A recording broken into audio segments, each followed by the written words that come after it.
ناظرین پروگرام میں ایک بار پھر آپ کو خوش آمدید کہتا ہوں، اور میں بتاتا چلوں کہ آج ہمارا جو موضوع ہے وہ نکاح کے حوالے سے ہے کہ سرکار دو عالم صلی اللہ علیہ وسلم کی وہ سنت جو مؤکدہ سنت ہے، اور سرکار دو عالم صلی اللہ علیہ وسلم نے اس کو پسند بھی فرمایا۔ تو مفتی صاحب، سب سے پہلے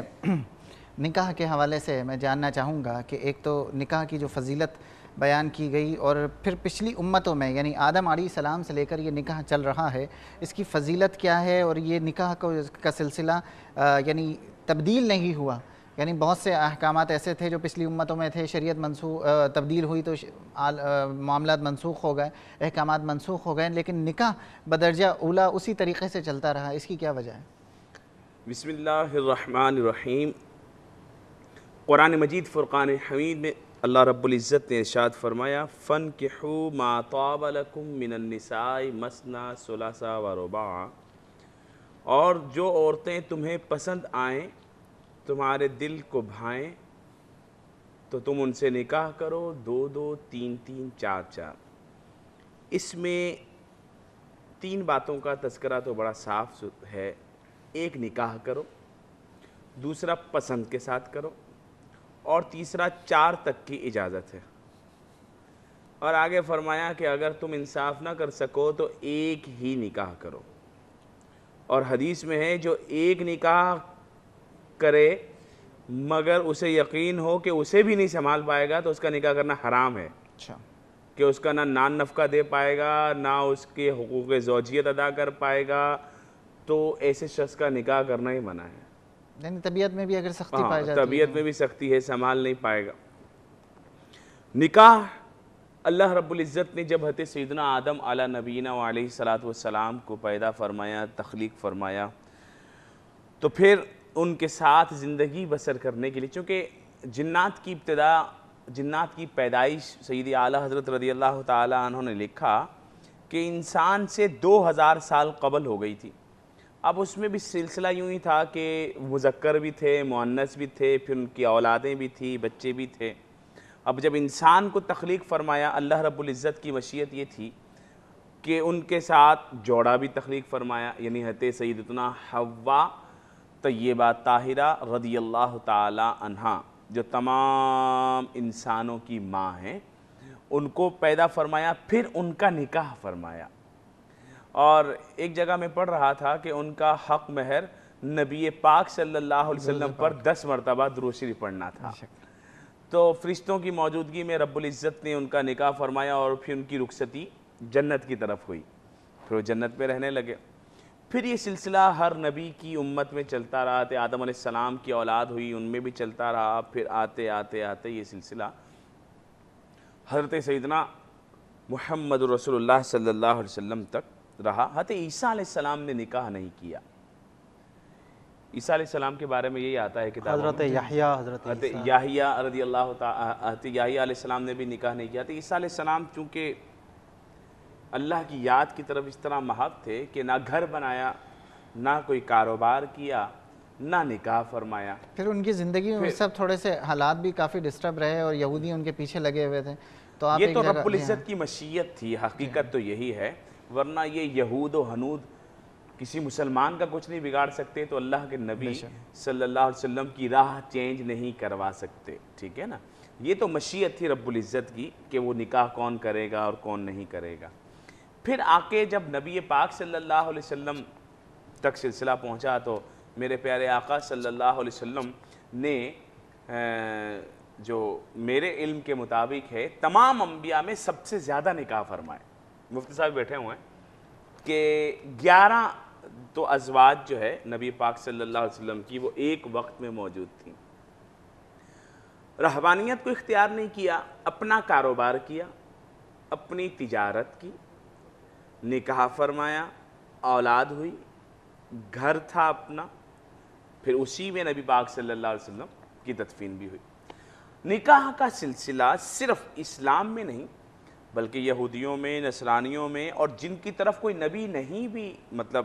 جس قوم کو ہم منسوب کریں کہ یہ کتابی نہیں ہے یا آسمانی نہیں ہے، ہندوؤں کی بات کر لیں، ہندو ہنود کی بات کر رہا ہوں، یا مجوسیوں کی بات کر رہا ہوں، یا پارسیوں کی بات کر رہا ہوں، یا اس کے علاوہ اور دہریے یا کوئی بھی، ایون یہ کہ جو انسان ہے، انسان کی بات آپ لیں، وہ کسی بھی رنگ نسل مذہب سے تعلق رکھتا ہے اس میں بھی بغیر نکاح کے وہ مرد و عورت کا ساتھ رہنا جائز نہیں ہے کسی بھی مذہب میں، بھلے اس کا نام کچھ بھی تبدیل ہاں کر چاہے اس کا نام کچھ بھی، سوائے ان دماغ خراب لوگوں کو کہ جو زنا پسند ہے، جن کو نہ اپنی ماں کا پتہ نہ اپنی بہن کا پتہ وہ، مگر یہ تمام مذاہب اس بات پر متفق ہیں کہ نکاح ہونا ہے۔ کوئی 7 پھیرے لگاتا ہے، کوئی چرچ میں جا کر انگوٹھی پہناتا ہے، کوئی اس طرح کرتا ہے، صحیح طریقہ کیا ہے جو ہماری شریعت نے دیا، مگر ہماری شریعت ان کے نکاح کو بھی ویلڈ رکھتی ہے اچھا کہ اگر کوئی ہندو جب مسلمان ہوتے ہیں تو ہم یہ کہتے ہیں بھائی ان کے جو بچے ہوئے ہیں وہ بھی حلال کے ہیں، حلالی ہیں، کیونکہ انہوں نے اپنے مذہب کے مطابق نکاح کیا تھا، ٹھیک، ان کا نکاح منعقد ہو گیا تھا۔ تو نکاح کا سلسلہ ہر مذہب میں رہا، ہر نسل میں رہا، ہر دور میں رہا، ہر زمانے میں رہا اور ابھی تک ہے۔ کچھ لوگ یوں کہتے ہیں کہ یہ کیا بات ہے جناب، آپ نے 2 بول پڑھائے تو یہ جائز ہو گیا، 2 بول نہ ہو تو حرام ہو گیا۔ ہم نے کہا اسی کا نام تو اطاعت خدا ہے، اسی کا نام کہ شریعت نے جو حدود مقرر کی ہیں جو اس کے اندر رہ کر، جیسے کہ کوئی چیز جانور ہے، اب کوئی کہتا ہے کہ بھائی جو خود مر جائے تو اسے تو اللہ نے مارا ہے، اب اللہ مارے تو تم کہتے ہو حرام ہے، اور تم جسے خود کاٹو تو بھائی ہم نے ذبح کیا یہ حلال ہے۔ ہم کہتے ہیں کہ یہی تو حدود ہیں جو اللہ رب العزت نے مقرر کی ہیں کہ مردار نہ کھانا، ذبح کر کے کھانا اور اللہ کا نام لے کر کھانا، یہ نکاح بھی اللہ کی حدود ہیں کہ اس کو اس طرح سر انجام دینا، ایجاب و قبول ہونا، مسلمانوں کے درمیان ہونا، اور اس سے کراس نہ کرنا کہ تم نکاح نہ کرو اور میاں بیوی کی حیثیت سے رہو۔ اور اسے فرمایا کہ یہ ہے زنا خالص، کہ جو اللہ کی حدود کو توڑ کر اپنے شہوات کو پورا کرے اور اپنے ذہن سے کام کرے۔ یہ میں مختصر سی تمہید۔ مفتی صاحب آپ کی جانب آؤں گا، اور جو فضائل ہیں نکاح کرنے کے کہ جس کی وجہ سے نکاح کو اتنی فضیلت ملی، وہ فضائل تھوڑے سے بیان فرما دیجئے، اور پھر رسول اللہ صلی اللہ علیہ وسلم کا نکاح جو حضرت خدیجہ الکبریٰ رضی اللہ تعالی عنہا سے ہوا تھا، تھوڑا سا اس منظر کے بھی جانب میں جاننا چاہوں گا کہ اس کا بیک گراؤنڈ کیا تھا۔ بسم اللہ الرحمن الرحیم۔ نکاح کی فضیلت کے حوالے سے در مختار کے اندر یہ قول نقل کیا کہ ایمان اور نکاح یہ ایسی عبادات ہیں جو آدم علیہ السلام سے لے کر جنت تک میں ہوں گے۔ جنت میں اور دیگر عبادات نہیں ہوں گی، لیکن ایمان بھی ہوگا وہاں پر اور نکاح بھی ہوگا۔ تو یہ ایسی عبادت کہ جو ابتدا سے لے کر چلی اور جنت تک بھی اس کا سلسلہ دراز رہے گا، اور پھر ہمارے نزدیک نکاح کے معاملات میں مصروف ہونا، بیوی بچوں کی ذمہ داری اٹھانا، مشقت اٹھانا، یہ نوافل میں مشغول ہونے سے بہتر ہے۔ یعنی ایک شخص وہ ہے کہ جو شادی نہیں کرتا اور رات بھر نوافل پڑھنے میں لگا رہتا ہے، عبادات کرنے میں لگا رہتا ہے، اور ایک دوسرا شخص ہے کہ جس نے شادی کی ہے، اس کی بیوی ہیں، اس کے بچے ہیں، اور وہ اس بیوی بچوں کی ذمہ داری اٹھانے کے لیے کاروبار بھی کرتا ہے، معاش میں کی تگ و دو بھی کرتا ہے، اور اس کو اتنا زیادہ وقت نہیں ملتا کہ وہ نوافل کی کثرت کرے۔ ہاں فرائض وہ ادا کرتا ہے، واجبات وہ ادا کرتا ہے، تو شریعت کی نگاہ میں یہ شخص افضل ہے کہ جو بیوی بچوں کی خدمت میں مصروف ہے، اس کے مقابلے میں جو اکیلا نماز پڑھنے کے اندر لگا ہوا ہے۔ تو اس سے بھی آپ نکاح کی اہمیت کو سمجھ سکتے ہیں۔ پھر نکاح وہ چیز ہے کہ جس سے دنیا کا پورا نظام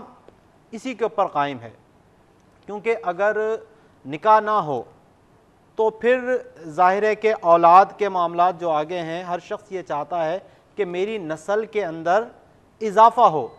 اور اگر نکاح نہیں ہوگا تو پھر ظاہر زنا ہوگا، اور پھر زنا کے ذریعے جو اولاد ہوگی، تو ابھی جو انسان کو اپنی اولاد سے محبت ہوتی ہے، اس کے لیے مشقتیں اٹھاتا ہے، وہ ظاہر ہے کہ اس طرح کی اولاد کے لیے وہ مشقت نہیں اٹھاتا۔ آپ دیکھ لیجئے ان ممالک کے اندر کہ جہاں پر نکاح مفتی صاحب اس بات کو ہم جاری رکھیں گے۔ کالر ہیں ہمارے ساتھ لائن پہ۔ السلام علیکم۔